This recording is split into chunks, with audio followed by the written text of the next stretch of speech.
Okay, let's talk about the Iraq situation. I mentioned it in the previous video, but I have more details from Twitter.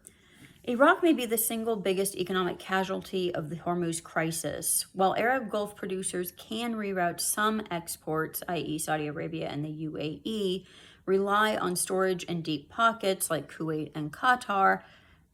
Iraq's oil system was built around one reality: Basra exports through the Strait of Hormuz. And those exports are now gone. Iraqis have their political elite to blame. Before the war, Iraq produced 4.4 million barrels a day and exported about 3.4 million barrels a day from its southern terminals. When shipping through Hormuz stopped, Iraqi exports collapsed within 2 to 3 days, according to a video statement by the country's oil minister on Sunday, that's today. He said Iraq today is producing only 1.5 to 1.6 million barrels a day, mostly to run refineries and power plants. My assessment is even lower at about 1.2 million barrels a day. In other words, Iraq has shut in roughly 3 million barrels a day of production. That's not just a supply shock for the market, it's a fiscal shock for Iraq itself. Oil revenues account for 90% of government income. Baghdad is now scrambling for alternatives. The only serious route left is the Kirkuk-Turkey pipeline, which runs through the semi-autonomous Kurdistan region, which I've mentioned before.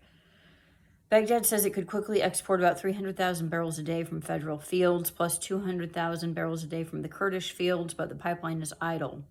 Enter now the political crisis. Baghdad says the KRG refused to restart exports, accusing Erbil of attaching to the negotiations conditions unrelated to oil. The Kurdish government fired back hours later. This is a 2-decade-old dispute. The response is extraordinary.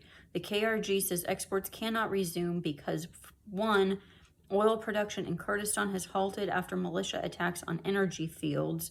2, Baghdad imposed a suffocating economic blockade on them. 3, the same militias attacking Kurdish energy infrastructure are funded and armed from Baghdad.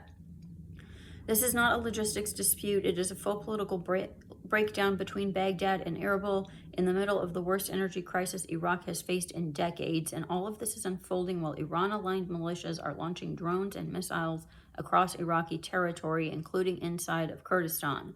So the situation today is unprecedented. Iran cannot export its oil from the south because of Iran. The northern export route is politically blocked.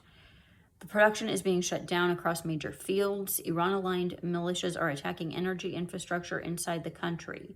The irony is brutal, and Baghdad might have overplayed its hand in previous months, dragging its feet to reopen the pipeline while delaying budgetary allocations to the KRG and salary payments to civil servants.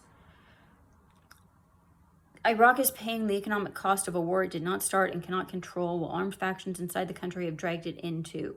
If exports remain halted, Iraq will face a simple reality: a state whose budget depends almost entirely on oil without oil revenue. This is a recipe for serious internal upheaval.